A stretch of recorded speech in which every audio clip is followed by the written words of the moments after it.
क्या परमात्मा का अस्तित्व है? यह प्रश्न न केवल हमारे समय में बल्कि सदियों से विचारकों, वैज्ञानिकों और आम लोगों के बीच चर्चा का विषय रहा है। इस वीडियो में हम इस प्रश्न का उत्तर खोजने का प्रयास करेंगे, विभिन्न दार्शनिक, वैज्ञानिक और धार्मिक दृष्टिकोणों के माध्यम से। अंत में हम यह जानने का प्रयास करेंगे कि क्या सच में किसी शक्ति का अस्तित्व है जिसे हम परमात्मा या ईश्वर कहते हैं। धार्मिक दृष्टिकोण। हिंदू धर्म। हिंदू धर्म के अनुसार ईश्वर हर जगह है। यह विचार अहम ब्रह्मास्मि जैसे उपनिषद वाक्यों में परिलक्षित होता है। वेद और उपनिषदों में यह बताया गया है कि परमात्मा सर्वव्यापक और सजीव शक्ति है।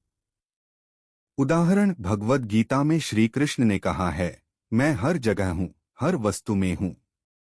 इसे विस्तार से समझाएं और संदर्भ दें कि किस प्रकार हिंदू धर्म में ईश्वर को साकार, सगुण और निराकार, निर्गुण दोनों रूपों में पूजा जाता है। इस्लाम।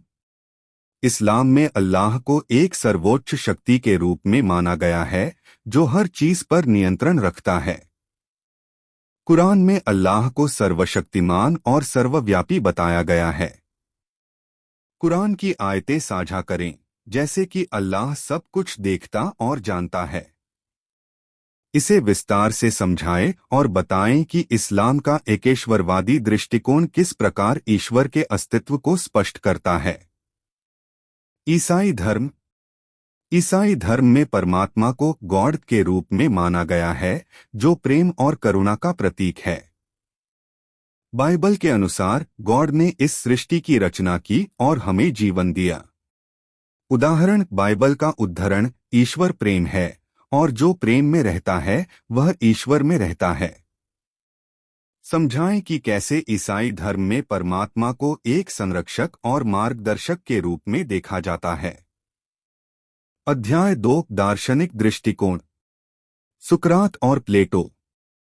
सुकरात और प्लेटो जैसे दार्शनिकों ने ईश्वर के अस्तित्व पर तर्क दिए। प्लेटो के अनुसार दुनिया में अच्छाई और न्याय जैसे तत्व ईश्वर की उपस्थिति को दर्शाते हैं। प्लेटो का आदर्शवाद समझाएं और बताएं कि कैसे उसने इस दुनिया में अच्छे और बुरे के बीच ईश्वर की उपस्थिति को मान्यता दी। कांत का नैतिक तर्क। दार्शनिक इमैनुएल कांत का कहना था कि नैतिकता और ईश्वर का अस्तित्व आपस में जुड़ा हुआ है। उन्होंने कहा कि अगर नैतिकता का पालन करना है तो एक सर्वोच्च शक्ति का होना आवश्यक है। इसे कांत के दृष्टिकोण से और गहराई से समझाएं और उदाहरण देकर स्पष्ट करें। अध्याय 3, वैज्ञानिक दृष्टिकोण। Big bang theory. Big bang theory के अनुसार ब्रह्मांड की उत्पत्ति लगभग 13.8 अरब साल पहले एक बड़े विस्फोट के माध्यम से हुई थी। लेकिन इस बात पर भी बहस है कि बिग बैंग से पहले क्या था। क्या कोई शक्ति थी जिसने इस विस्फोट को संभव बनाया? इस पर वैज्ञानिक तर्क दें कि क्या इस थ्योरी के बाद भी ईश्वर के अस्तित्व की संभावना बचती है। Quantum physics. क्वांटम फिजिक्स में बहुत सारे रहस्यमयी तत्व पाए गए हैं जो विज्ञान की पारंपरिक सोच को चुनौती देते हैं, जैसे पार्टिकल्स का एक साथ दो स्थानों पर होना। इसे ईश्वर के अस्तित्व से कैसे जोड़ा जा सकता है? शून्य ऊर्जा सिद्धांत, जीरो एनर्जी थ्योरी। विज्ञान के अनुसार ब्रह्मांड का कुल ऊर्जा स्तर शून्य है। इस सिद्धांत के माध्यम से वैज्ञानिक ब्रह्मांड की उत्पत्ति को समझने का प्रयास करते हैं। इसको कैसे ईश्वर के अस्तित्व से जोड़ा जा सकता है, इस पर विचार करें। व्यक्तिगत और अनुभवजन्य दृष्टिकोण। दिव्य अनुभव। कई लोग अपने व्यक्तिगत अनुभवों के आधार पर परमात्मा के अस्तित्व का दावा करते हैं, जैसे मृत्यु के निकट अनुभव, नियर डेथ एक्सपीरियंस का उदाहरण, जिसमें लोग किसी अलौकिक शक्ति को महसूस करते हैं। भक्ति और ध्यान। ध्यान और भक्ति के माध्यम से लोग एक अलौकिक शक्ति से जुड़ाव महसूस करते हैं।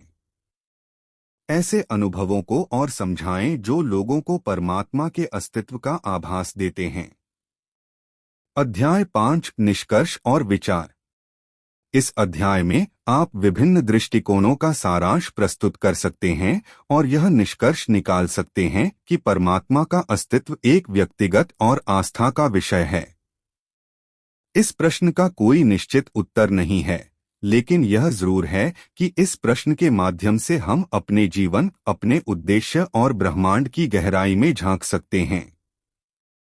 आखिरकार, परमात्मा का अस्तित्व मानने का प्रश्न एक व्यक्तिगत अनुभव और विश्वास का मामला है। हम सभी अपनी जिंदगी में उस शक्ति को अलग अलग रूप में अनुभव करते हैं। अगर आपको यह वीडियो पसंद आया हो तो लाइक और सब्सक्राइब करना न भूलें।